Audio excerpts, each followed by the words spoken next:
In the wake of 14-year-old Kylie Toberman's death, a troubling question has begun to echo across Vandalia, Illinois. How did a man with a known history of past allegations involving minors remain so close to a child without any oversight? Arnold Rivera was not Kylie's legal guardian, yet he lived on the same property, interacted with her regularly, and appeared in documents as a caretaker. His presence raises concerns about the overlooked risks that quietly surrounded Kylie long before tragedy struck. Back in 2001, Rivera faced accusations related to a minor, a case later dropped in Macon County. With no conviction, those allegations disappeared from active review systems. Over time, they became little more than a forgotten line in an old record, invisible to the agencies responsible for protecting children. When Kylie entered the Toberman home years later, nothing in the system flagged Rivera as someone who should not be near a child, allowing him silent access to the household. Despite not living inside the main home, Rivera stayed in an RV on the property, creating a gray area that blurred the boundary between visitor and resident.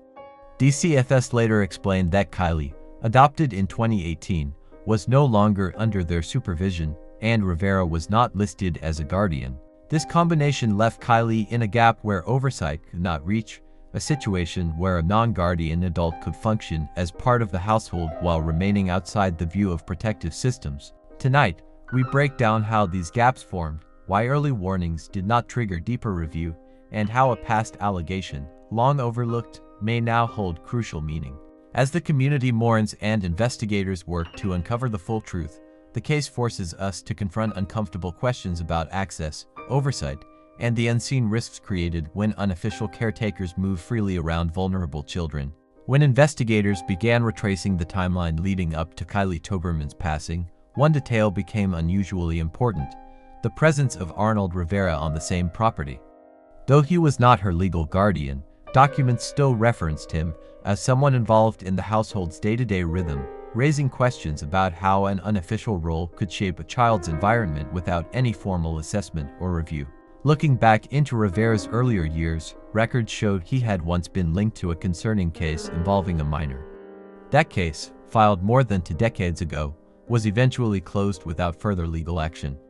Because no formal outcome existed, the information faded from active monitoring systems, leaving behind no alerts, restrictions, or safeguards typically used to track adults around young people. Systems designed to protect children rely heavily on official outcomes. If a case ends without a final ruling, the individual is treated the same as anyone else. That meant Rivera faced no limitations on where he lived or who he interacted with. From the system's perspective, he was simply another adult with no active record that would raise concern. In 2018, Kylie's adoption was finalized, ending all state oversight. Once a child is adopted, agencies such as DCFS no longer conduct follow-up visits or monitor who comes in and out of the home. Responsibility shifts fully to the adoptive family. As a result, no agency was positioned to notice who else spent time on the property or interacted with Kylie on a regular basis. A major gap formed because Rivera did not live inside the main residence. Instead, he stayed in an RV on the same property. Legally, this meant he was not classified as part of the household. Practically, it meant he was nearby every day. This difference between on paper and in reality created a blind spot that no oversight system was designed to handle. In rural communities, it is common for family members or acquaintances to live in secondary structures such as RVs, converted garages, or small trailers. These spaces fall outside typical definitions of residency, making it difficult for agencies to track who has access to children. Unless someone specifically reports the person, there is no automatic review process for these living situations. Paige Stone, who had known Rivera for many years, believed the arrangement was risky. Her daughter shared comments Kylie had made, prompting Paige to notify DCFS in January. She also described unstable conditions within the home. But her concerns did not lead to a deeper investigation, largely because the laws governing oversight did not consider Kylie under their jurisdiction. According to the statement DCFS later released, Kylie was no longer a youth in care, and Rivera was not recognized as a guardian or a resident. Under those conditions, their authority to examine the situation was extremely limited. Even if concerns existed, they needed specific criteria to act, and in this case, those criteria were not met. Rivera's informal role as a helper or caretaker within the family was never part of any official process. No background checks were required, no interviews were conducted, and no agency assessed whether it was appropriate for him to participate in daily routines. The role simply emerged over time, shaped by convenience and familiarity rather than structured oversight. In many households, adults who are not guardians still play major roles, helping with transportation, supervising afternoons, or simply being present. When these roles develop informally, they bypass the checks that formal caregivers receive. This leaves children dependent on adults whose histories may not have been examined, creating an environment where risks can remain unnoticed. Because Rivera was not on any official record as living in the home, no agency inspected his RV, evaluated the property surrounding it, or assessed whether his daily presence aligned with safe care standards. These types of evaluations are typically reserved for legal guardians or verified residents, not individuals living nearby without formal designation. This created a situation where someone could be involved in a child's life, hold influence, and participate in everyday activities while remaining entirely off the radar. For systems that rely on documented structures, Rivera existed in a space that was neither fully inside nor fully outside the household. A space oversight procedures are not designed to monitor. Kylie's situation highlights how informal relationships can quietly override formal protections.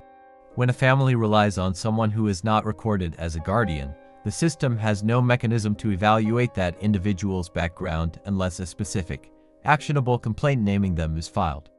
Even then, strict thresholds determine whether further steps can legally occur. When Paige filed her January report, she hoped it would trigger a closer look at the household. But because Kylie was outside DCFS care and Rivera was not legally tied to her, the report did not escalate to an in-depth review. The agency acknowledged the information, but the structure of the law restricted them from pursuing broader action. This created a chain of disconnects, a young person expressing unease, a parent reporting it, and an agency recognizing the concern but unable to move forward. Meanwhile, the daily reality inside the home remained unchanged, and an adult with previous concerning history remained part of the environment without scrutiny. Community members later noted that those living near the Toberman home likely saw Rivera as a regular presence. In small towns, it is common for roles to form organically, and for individuals to blend into the rhythm of a household without official titles. Over time, his presence may have seemed normal to those who observed the property from the outside. For investigators reviewing the situation after Kylie's passing, these blurred boundaries were critical. They revealed how a person could hold influence without legal responsibility, and how such influence could go unnoticed by protective systems. The challenge lay not only in what happened, but in how the surrounding structure allowed it to go unseen for so long. This case demonstrates how difficult it is for agencies to monitor environments where adults participate informally. Without legal classification, it becomes nearly impossible to evaluate their suitability. Past concerns, even when documented, carry no weight unless tied to a new, formally defined situation. The environment surrounding Kylie contained pieces that did not fully connect: a past case long closed, an RV situated beside the home, an informal caregiver, and warnings that did not meet investigative thresholds. These elements created a scenario where risks were present, but not visible to the system designed to detect them. Part 1 closes with a central realization. Rivera's role became a product of overlooked gaps. His past remained unreviewed, his presence unmonitored, and his position unregulated. The system did not see him as part of the household, yet he operated within it every day, an example of how informal access can bypass every safeguard meant to protect vulnerable individuals. As investigators continued reviewing the circumstances around Kylie's environment, they examined how roles within the household developed over time. Many responsibilities seemed to shift naturally between family members and nearby adults, creating an informal system not documented anywhere. This made it difficult to determine who regularly interacted with Kylie and how these interactions unfolded on a daily basis. One key factor was the distinction between legal paperwork and daily life.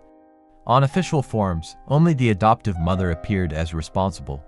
However, in practice, several individuals seemed to move in and out of the home frequently. Rivera's long-term presence on the property placed him in a unique position, neither a visitor nor a recognized resident, which complicated efforts to assess the situation. Those who lived near the Toberman residence described a property where multiple structures were in use. The RV, located just steps away from the main home, functioned as a separate living space. Yet, because it was not formally connected to the household, it fell outside typical checks. For investigators, understanding who stayed there and how often became important to reconstructing events accurately. As part of the review, authorities looked into how responsibilities were shared within the home. Families in rural areas often rely on extended networks for support people who assist with transportation, errands, or occasional supervision. These roles may develop gradually, rooted in routine rather than formal agreement. Rivera appeared to fit into this type of arrangement, shaping his role without official oversight. The January report filed by Paige Stone gained new significance as details emerged.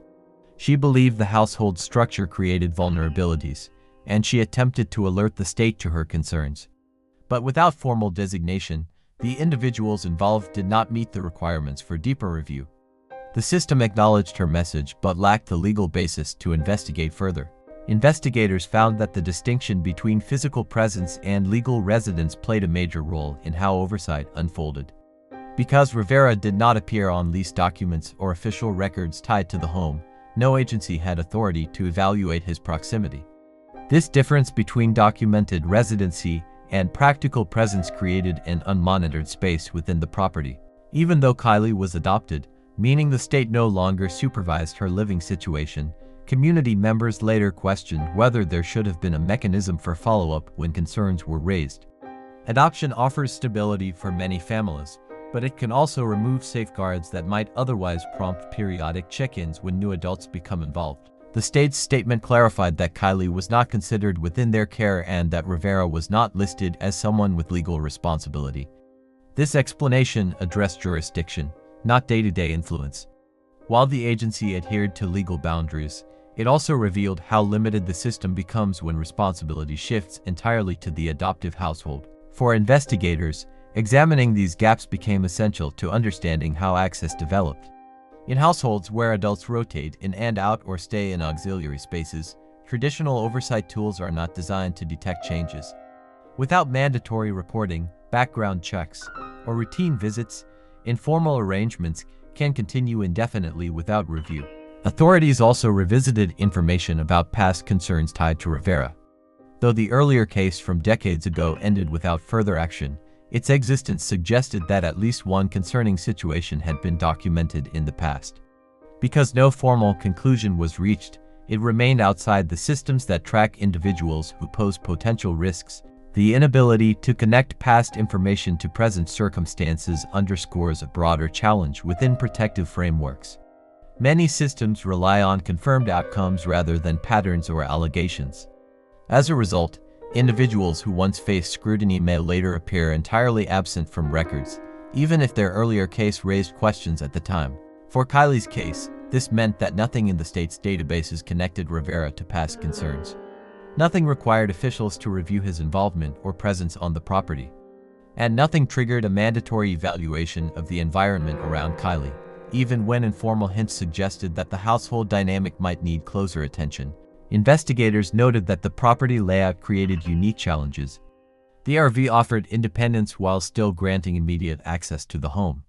People living in such spaces often move between structures freely, making it difficult to distinguish temporary stays from long-term residents. These subtleties contributed to the difficulty of understanding exactly how involved Rivera was. As the case progressed, community members began discussing how easily informal roles can form without oversight. Many adults step in to help with daily tasks, becoming part of a child's life without ever appearing in official documents. These relationships can blur boundaries, making it hard to determine who should be evaluated when concerns arise. The system is built to monitor legal responsibility, not practical involvement. If someone is not a guardian, not a resident, and not connected through formal channels, oversight becomes nearly impossible. Rivera existed entirely within this unmonitored space, visible to the family and neighbors, yet invisible to the agencies that rely on strict definitions of residency and responsibility. Paige's prior knowledge of Rivera's long-term presence on the property contributed to her alarm.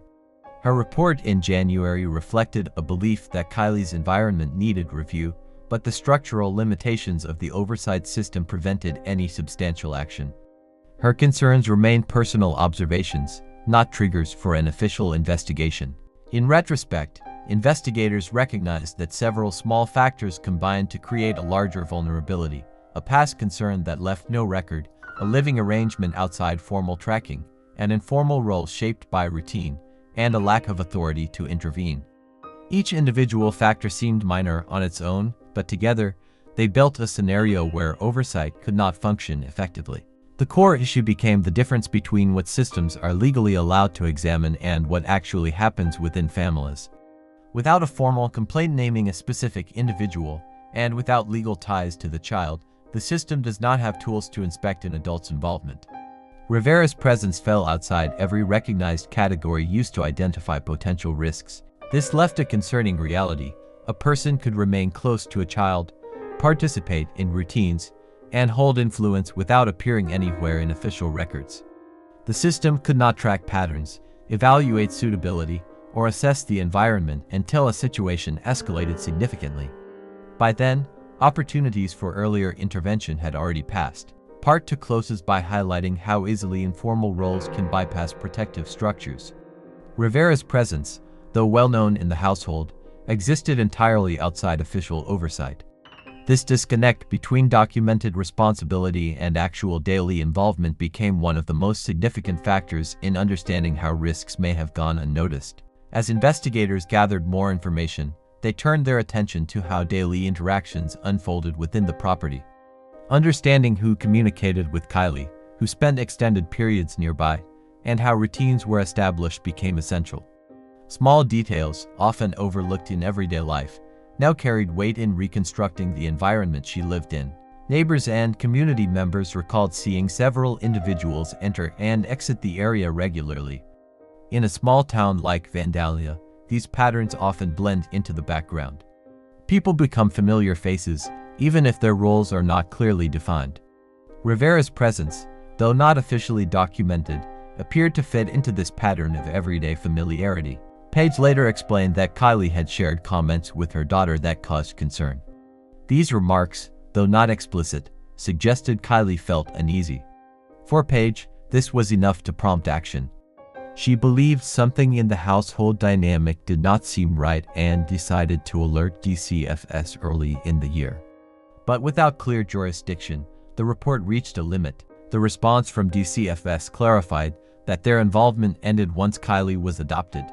For oversight agencies bound by strict regulations, this meant they could not make unannounced visits, request interviews, or evaluate adults who were not guardians. The adoption status created a barrier that prevented a deeper look at the concerns Paige had raised. For community members learning this after the fact, the revelation sparked debate. Many believe that when concerns involve a child, especially one who expresses discomfort, there should be a pathway for a follow-up check. But current policies require a specific threshold before action can be taken, and in this case, that threshold was not met. The RV remained a central point in the investigation. Its location close enough to the home to allow daily interaction, yet legally considered separate, highlighted how living arrangements can create blind spots. Rivera's ability to stay on the property without being listed as a resident contributed to the complexity of understanding the household structure. Investigators noted how these types of setups can complicate oversight. When a secondary structure is used as living space, it does not always require the same documentation as a standard home. Without formal records, agencies may not know who is staying in those spaces or for how long, making it difficult to assess risk or stability. Understanding the extent of Rivera's involvement became a priority. Investigators aimed to determine whether he played a consistent role in daily routines or acted more as an occasional presence. Because there were no logs, schedules, or official records, piecing together this timeline required interviews, statements, and observations from those familiar with the property. As more information surfaced, some community members expressed frustration that informal roles can develop without any type of background check. In many households, people help out because they are trusted, known, or simply nearby. But trust does not always align with safety, especially when past concerns are not accessible to the people making those decisions. The earlier case involving Rivera, though closed without action years ago, remained an important context point. Even though it held no legal weight today, it showed that questions had been raised about him before. Because the case ended without resolution, it did not create a record that would inform future evaluations. Protective systems typically focus on patterns supported by documented evidence. But when a case ends without a final determination, it is removed from active consideration. This means individuals with unresolved concerns may later appear on paper as having no history at all, leaving families and agencies with incomplete information. In Kylie's situation, this meant the adults around her had no formal warning about Rivera's past. Without access to old case details, the decision to allow him on the property would have appeared ordinary. Nothing signaled that additional caution was needed, and no system required the family to report who stayed in secondary structures. As investigators continued their review, they studied how informal roles and past concerns might intersect. The challenge lay in acknowledging that while documents did not reflect risk, lived experience may have. Paige's January report reflected this tension. She sensed a problem, but the system could not treat it as actionable. The Toberman property became a focal point not just for events, but for understanding how oversight gaps form. Space, structure, and routine shaped an environment where daily involvement did not match legal classification. This contrast is common in rural areas, where practical living arrangements often diverge from official definitions. As officials retraced steps, they noted that household routines can create perceived legitimacy. When someone is present repeatedly, helps with tasks, or interacts with family members, it can create an image of stability even if that person holds no formal role. Rivera's daily presence may have appeared normal within the household, even without documentation. The investigation also highlighted how warning signs can appear small in the moment. A comment from a child, a concern expressed by a parent, or an unstable household condition may seem isolated at first. Without a way to connect these details across systems, they remain individual pieces rather than forming the bigger picture. Community members shared that they often rely on intuition when evaluating situations. But intuition alone cannot replace structured oversight. When no mechanism exists to merge formal concerns with formal systems, both sides struggle to respond effectively. Kylie's case reinforced how easily meaningful signals can be missed. As the story gained attention, many began questioning how policies should adapt to modern living arrangements. With more families sharing property with extended members or temporary guests, the definition of household becomes increasingly complex. Current laws, built for simpler structures, may no longer reflect real-world dynamics. This left investigators with important questions. How should systems track adults who live near children but not in the same structure? How should past concerns be handled when they do not lead to formal outcomes?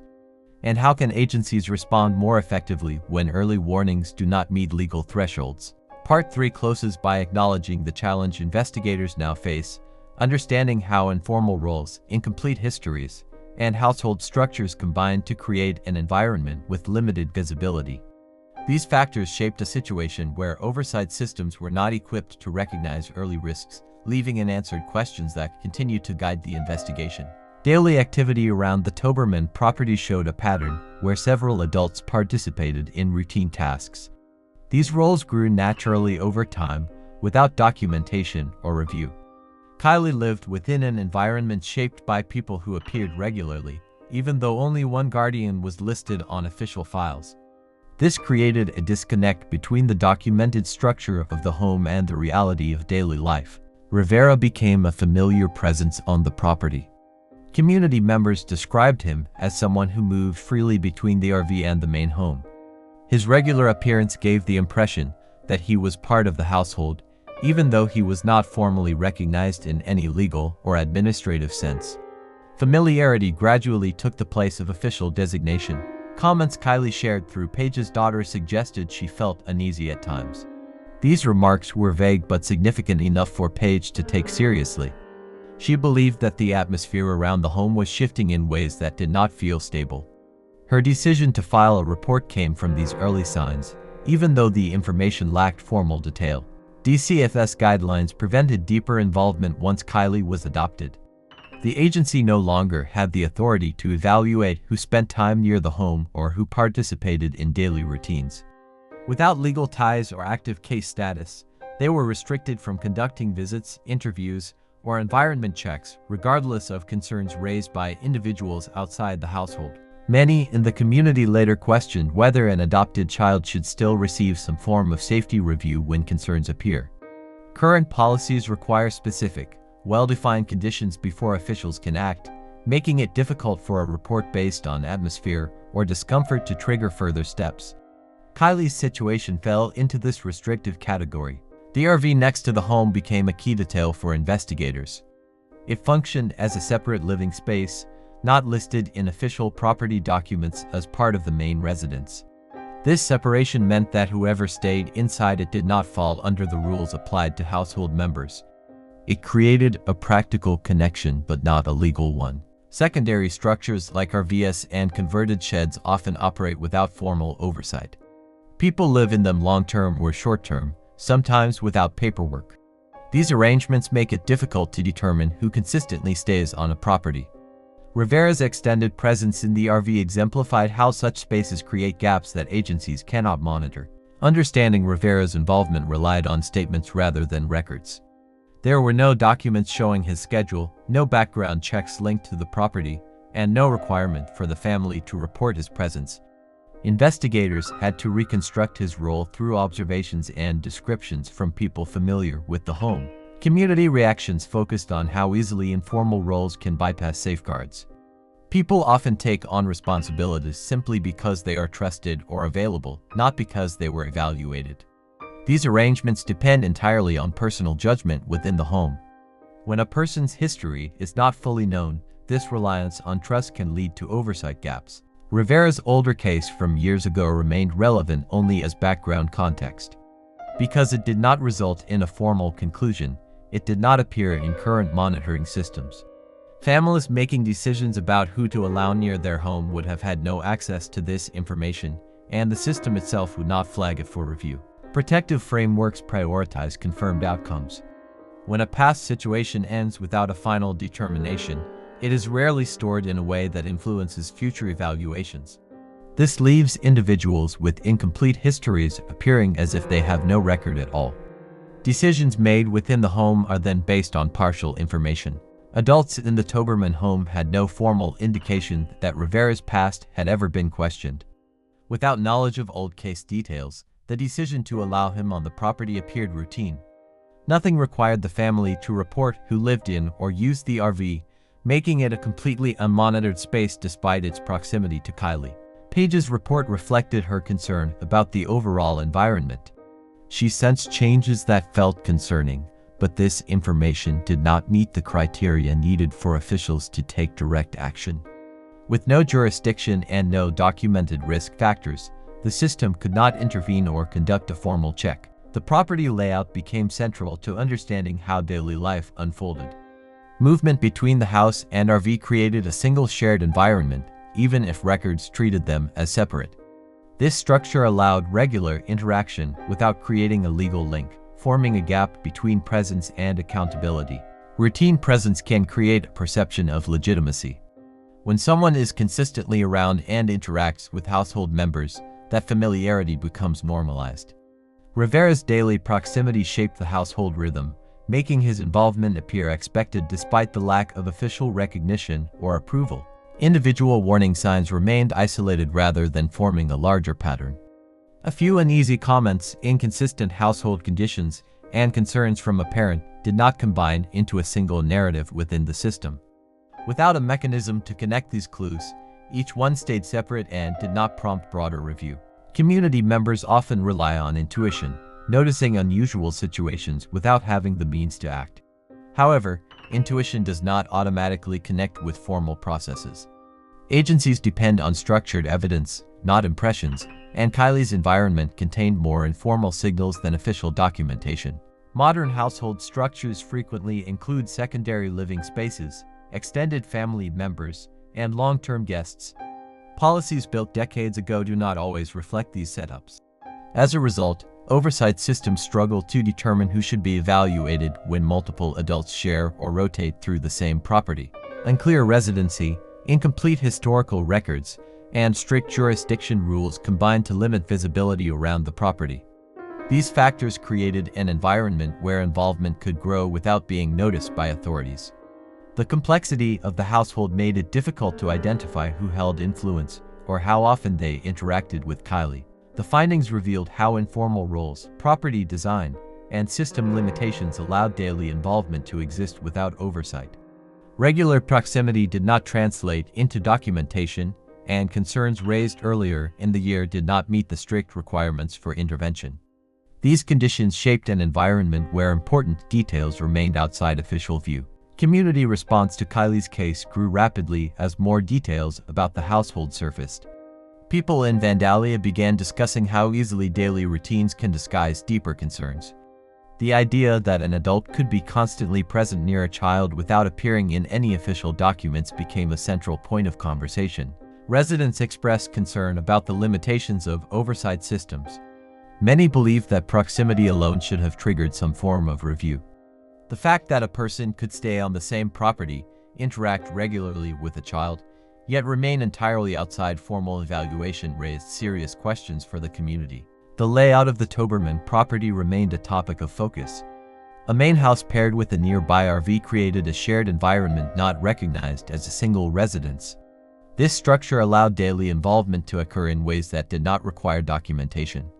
The separation between the two spaces existed legally, but not in practice. Some residents pointed out that multi-structure properties are common in smaller towns.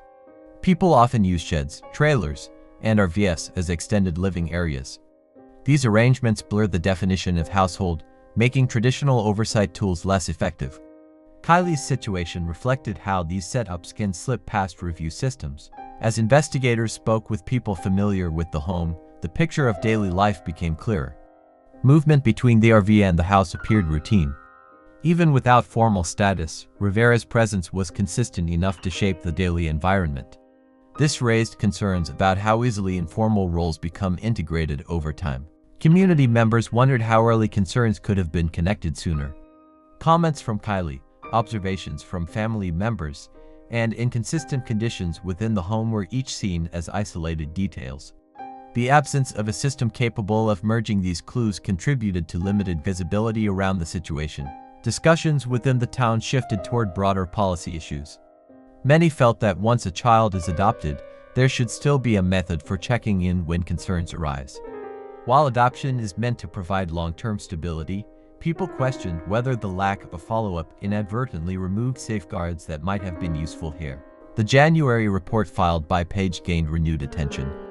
Town residents questioned why an expression of concern, even if indirect, did not lead to additional steps. The community learned that the agency's ability to respond was restricted by policy, not by unwillingness, highlighting the difference between concern and jurisdiction. The case also led people to reflect on how trust is formed inside households.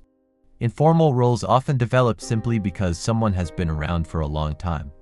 When trust grows gradually, it can overshadow the fact that no formal review was ever done. Rivera's role evolved in this way, shaped by routine rather than oversight. Families in similar situations may not realize they are operating outside established safety frameworks. Without guidance, households may allow individuals to stay nearby without understanding how it affects accountability. The Toberman property's unique setup demonstrated how these decisions can have long-term implications. Residents expressed a desire for clearer guidelines about who should be evaluated when multiple adults share space around a child. The current system focuses on legal guardians and official residents, leaving out those who participate in daily life through informal arrangements. This gap became a major point of concern for the town. As the community processed the events, many noted that awareness came only after the situation escalated. Early clues were scattered, quiet, and difficult to interpret. Without tools to connect them, they remained separate pieces. This pattern reinforced the importance of communication between families, neighbors, and protective agencies. Residents also reflected on Kylie's earlier comments. Small expressions of discomfort can easily be overlooked when taken alone. The difficulty lies in recognizing when such remarks signal something deeper. Kylie's case emphasized how important it is for children's comments to be heard and taken seriously, even if the details seem limited. The candlelight vigil held in Vandalia illustrated how deeply the case touched the community. Family members shared memories filled with warmth, reflecting how they wanted Kylie to be remembered. Their words prompted broader discussions about how towns can support children and respond more quickly when concerns appear. Some attendees noted that households facing challenges often struggle quietly. Without clear reporting paths, concerns may stay within the family rather than reaching agencies with the ability to act. The community recognized the importance of creating spaces where worries can be shared safely and taken seriously. The property search conducted after Kylie's passing revealed additional information that deepened public concern. These findings, while not directly tied to her situation, raised questions about the general conditions within the home and who held influence there. Residents felt this added to the picture of an environment that needed closer attention. Town discussions turned toward prevention. Many asked how policies could be improved to recognize informal involvement earlier. The presence of secondary structures, long-term guests, and loosely defined roles suggested the need for updated guidelines that account for modern living arrangements in rural areas. Kylie's case encouraged reflection on how agencies communicate with families. Clearer explanations of jurisdiction, thresholds, and reporting options could help people understand what qualifies as actionable information. Residents felt better clarity might allow families to provide more detailed and useful reports in future cases. The situation underscored the importance of combining community awareness with structured systems. When informal concerns remain unconnected to official processes, important information may never be evaluated. The community acknowledged that both personal observation and formal procedure play vital roles in child safety. Part 4 concludes with the understanding that Kylie's environment was shaped by routine, familiarity, and structural gaps. The town of Vandalia continues to search for answers and reflect on how such conditions developed. The case highlights the need for stronger pathways that recognize informal involvement and provide better visibility into complex household dynamics. Kylie's story leaves behind a series of unanswered questions about how daily routines, informal roles, and unmonitored living arrangements shaped the environment around her. The details revealed throughout this case highlight the gap between what systems are designed to see and what actually happens inside a household. As the community reflects, the situation serves as a reminder of how easily important signals can remain unnoticed when responsibility, structure, and practical reality do not align. The people of Vandalia continue to revisit every piece of information, hoping to understand how concerns shared earlier in the year could not be connected to the broader picture. The challenges shown in this case extend beyond one home, raising larger questions about how oversight frameworks can adapt to modern living patterns. Families, neighbors, and agencies all play a role, yet each operates within limits that can leave important details in the shadows. Kylie's memory now stands at the center of a discussion about awareness, communication, and the importance of recognizing early signs of discomfort. Many community members believe that stronger pathways for reporting, clearer guidelines, and updated policies could help prevent similar gaps in the future. The case encourages continued reflection on how to protect children in environments that fall outside traditional definitions of residence and responsibility. Thank you for watching Crime Wisp. If you want to follow more in-depth breakdowns, system analysis, and overlooked details in cases like this, make sure to subscribe and turn on notifications. Your support helps bring visibility to stories that reveal how everyday structures can hide important information. Stay observant, stay informed, and join us as we continue exploring the quiet gaps that shape the truth behind complex cases.